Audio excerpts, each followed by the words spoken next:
విహారయాత్రలో భాగంగా ఈరోజు నేపాల్లో ఉన్నటువంటి గుప్తేశ్వర్ మహాదేవ్ గుహకైతే రావడం జరిగింది. దీనికి సంబంధించిన పూర్తి వివరాలైతే ఈ వీడియోలో తెలుసుకునే ప్రయత్నం చేద్దాం.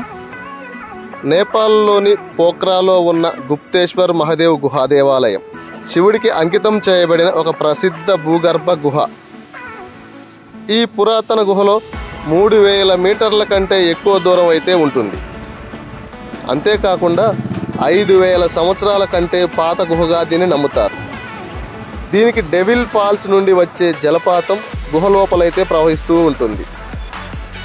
అంతేకాకుండా గుహ లోతులో స్వయంభు శైవలింగం అయితే స్థాపించి ఉంది. ఈ గుహ లోపలి భాగంలోకి వస్తే గుహలో శివలింగం, నాగదేవత, అదేవిధంగా ఇతర దేవతా విగ్రహాలైతే ఉన్నాయి. గుహ లోపల మెట్ల ద్వారా కిందకి వెళ్ళడం వల్ల ఒక అద్భుతమైన జలపాతానికైతే దారితీస్తుంది. ఈ గుప్తేశ్వర్ మహాదేవ్ గుహలోకి వెళ్ళడానికి కోసం భారత కరెన్సీలో ₹62.50, అదే నేపాల్ కరెన్సీలో ₹100 ప్రవేశ రుసుము అయితే ఉంటుంది. ఇక్కడ పర్యాటకుల సౌకర్యార్థం టాయిలెట్ సౌకర్యంతో పాటు NFC మొబైల్ చెల్లింపులు అయితే అందుబాటులో ఉంటాయి. ఇకపోతే దీని సందర్శన సమయానికి వస్తే సోమవారం నుండి ఆదివారం వరకు ఉదయం 6 గంటల నుండి సాయంత్రం 6 గంటల వరకు అయితే తెరిచి ఉంటుంది. ఈ గుప్తేశ్వర్ మహాదేవ్ గుహ చరిత్ర విషయానికి వస్తే ఇది 16వ శతాబ్దం నాటిదని ప్రతిది. స్థానిక పురుషుల బృందం దీనిని మొదటిసారి కనుగొన్నది.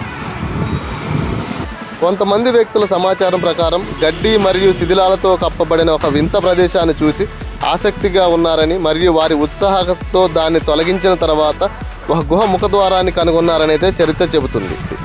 ఈ ప్రదేశంలో మరింత లోతుగా పరిశీలించిన వారు మహాదేవ్, పార్వతి, నాగేశ్వర్ మరియు సరస్వతి వంటి హిందూ దేవుళ్ళు, అదేవిధంగా దేవతల వివిధ చిత్రాలైతే ఇక్కడ విగ్రహాలుగా కనుగొనబడినవి.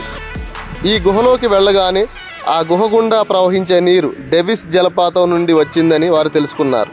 మరింత పరిశీలనలో శివుడిని పోలిన విగ్రహం లాంటి వస్తువు కనిపించింది.